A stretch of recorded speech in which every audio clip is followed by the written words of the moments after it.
Hi everyone, welcome back to our channel. I hope you and your family members are doing good because that is the most important thing, and for rest we are here to talk. So in this video we are going to start our binary search patterns, and in the first pattern, as you can see, we are following the Rising Brain DSA sheet, and here you have to come on the binary search pattern, and the very first pattern, which is classic binary search, we will start with this pattern first. And in this very first question is binary search. So in this video we are going to do the very first question, which is binary search. So here's a problem statement. You can see you will be given an array of integers sorted in ascending order. Remember, it is sorted, and an integer target you will be given, and your task is to find if the target exists. You have to return its index, otherwise you have to return -1 saying target has not been found. Okay, so with this we can see the constraint. The constraint given, nums of length will be 10 power 4. Okay, and we know that beyond 10 power 8 our code will give TLE, so that is why n square we will not apply here. And anyhow we have to just find the target value in the nums, so we can go with the linear search also. Okay, so let's come on to the screen. Here you can see we have been given a nums array and we have been given a target value, and our task is to just find it and return it. So if you don't know, we have two types of searching pattern. Two searching patterns are there. The very first is linear search and second one is binary search. Linear search is lengthy, means it takes around O of n time complexity, because here if you start searching from the 0th index value, you will keep on running for entire index until the target found. And this is nothing but linear search approach, means manually going on particular index and finding it out if it is present or not. Okay, that takes O of n time complexity. But binary search actually reduces the time complexity from O of n to log of n. Log of n, how log of n?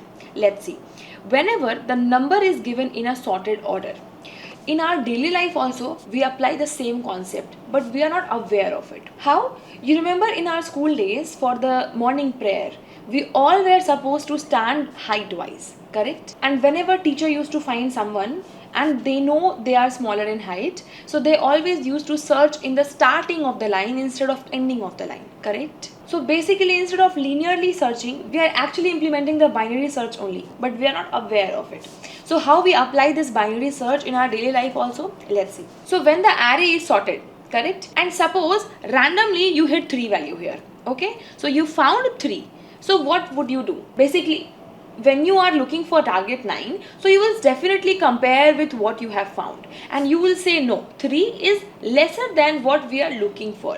3 is lesser than what we are looking for. So definitely you know that it is sorted, so you will not go for the left side searching, correct? Yes. So in that case you will go for right side searching, and that is nothing but binary search. Choosing a point and then comparing what we are looking for.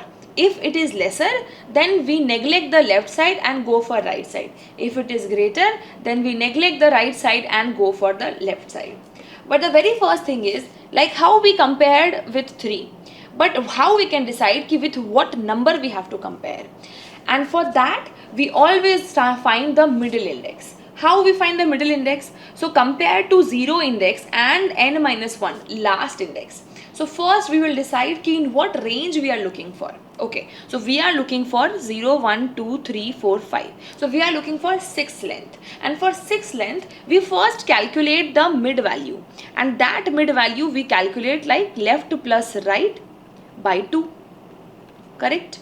Yes. First we find the middle element, and that is nothing but 3 here. So now we can decide with 3 after comparing, yes, 3 is smaller and the target we are looking for is larger. So definitely that larger value will be present towards the right side, and hence we will ignore searching in the left side. How we can ignore? By moving the pointer ahead, because we know from left to right in this range we are looking for. And now we can say till 3 we don't want to search in that. So hence now we can shift our range, and that shifting of range will be done when we will move this I pointer or left pointer to mid +1. Why to mid +1? Because we just saw mid was lesser than what we are looking for. So mid is also not our answer. So when mid is not our answer, then we can definitely move towards the mid +1 size. Okay. So the same logic we can write here, ki if our nums of mid value, correct, if it is lesser than target, so what we did, we just moved our left pointer to mid plus 1. So our left will be this. Now similarly, what we can do, we again have to find the middle element from this point to this point. And you knew why we are looking for middle point, because randomly how can we search? So that is why by the definition we fixed, okay, we will always compare by the mid element. So now left pointer is pointing to third index and right pointer is pointing to 5 index. So mid value will be 3 plus 5 divided by 2 means 4. So now this is the value, or this is the index which mid will represent. So now our mid will be at 4th index. Okay, so now what do you think? We will compare this 9 and 9, and do you think here we will compare with less than or greater than, or else we'll simply check if these are equal or not? Definitely we'll check. If this is equal, then don't need to search, we can simply return the same index. Yes, so basically before checking this less than condition, we can simply write ki if our nums of mid value is equal to target value, if we have found it, we will simply return what? We will simply return that same index, which is nothing but our mid index. If it does not match, then we just saw ki when our mid element 3 was lesser than target, so we switched our range search towards the right side by putting left at mid plus 1. Correct? Now similarly, you say when suppose somehow your mid element will be 12 and you have to search 9. So definitely till this midpoint 12, your answer is not there. So your answer will be towards the left side, and if your answer is towards the left side and your right pointer will be somewhere here, suppose, okay, so what do you think? Your right pointer should move to mid or mid minus 1? Definitely mid minus 1. Why? Because we just saw na ki mid value is not matching. So when mid value is not matching, why to keep unnecessarily in our range value? Yes, so hence in this else case, we can simply say what?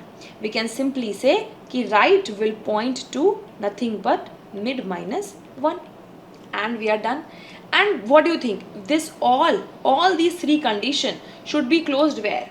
Should be closed, as you can see, left pointer is moving towards right side and right pointer is moving towards left side. So definitely there will be one point where they will meet across each other, and beyond that we don't want to run our while loop like this condition, correct? So hence we will close this in a while loop saying while left less than right or equal to right, run this, correct? And if in such case, suppose you want to find 20 here, you will never be able to find 20. Why? Suppose you want to find a 20 here. So in this case, 20 is not there, correct? So what you will do? You will start with comparing mid element 3. You will find no, 20 is larger. So basically you will put your left pointer at mid plus 1. Now you want to search from 5 to 12. Again you will calculate the mid element. So mid element will be 9, and you will see, 20 is still larger. So again the left pointer you will put at mid plus 1. So now at here, left pointer is also at the end index and right pointer is also at the end index. So what you will do? You will again calculate the mid value. Mid value will also point to the same index, and you will find that 12 is still lesser than the 20 value. So you will end up moving your left pointer towards mid plus 1, and in that case obviously right and left will cross each other, correct? Yes, and in that case you will end up this while loop. So what do you think? If you will not find such value at the end of the while loop, you can simply return -1 saying you have not found any target value, correct? So what is the time complexity in this case? You just saw whenever you are comparing with any mid element, you are either going towards left side or right side, means you are neglecting half of the part, correct? In second iteration also again you are going towards left side or right side, again neglecting the half of the part. So every time the time complexity becomes n by 2 plus n by 2 of n by 2 means n by 4, then again n by 2 of n by 4, again n by 8, and so on. And this is nothing but log of n base 2, and that is why we say the time complexity is big O of log n. So let's simply code for this. So here we want left pointer and right pointer. So we will initialize left pointer with 0, and we will initialize our right pointer with nums dot length -1, correct? Now what we want? We want to run the while loop for while left less than equal to right, correct? Now we want to calculate the mid index. So we will calculate the mid index with left plus right divided by 2, correct? After this, our task is to check if our nums of mid value is equal to target we are looking for. If this is the case, we will simply return the mid index, correct? Or else you can write in the if or else if case also. So here we have to write ki nums of mid. If this target is greater than this, so obviously we have to move towards the right side. So if we want to move towards the right side, we will move our left index towards mid plus 1, correct? Or else in that case we want to search for the left side. So if we want to search in the left side, so we will move our right index towards mid minus 1. And after coming off the while loop, if we will not find any such index, means if found, this if function will return the mid index and the line number 19 will never get executed. But if the line number gets executed, means you have not found the target value, and in that case we will simply return -1. So we can run this code now, and this code takes O of log n time complexity, and that is why knowing the importance of binary search is very important. So you can see here the Java code has been submitted. Similarly, with the same logic, here is your Python code if you are from Python background, and here's your code for C++ if you are from C++ background. So with this, we can simply go in our Rising Brain sheet and we can mark the very first question saying we have completed this. So congrats, you have completed the very first question of binary search, that too from classic binary search pattern.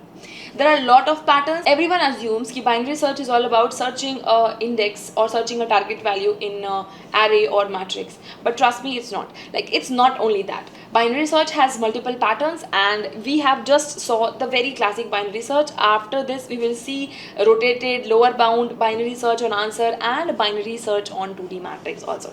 So we will see all these patterns in depth with questions also. So I hope you will stay tuned and stay connected. If you really like this series, then don't forget to or hesitate to share with your friends, and definitely do let me know in the comment section if this video is helpful. And that's it. If you want the sheet link, which is freely available, I will definitely add the link in the description below. And if you want to connect with me on Instagram, LinkedIn, or any other social media, then all the links will be there in the description below. And that's it. Let's meet in another video with some more interesting questions. Till then, keep learning, take care of yourself and your family.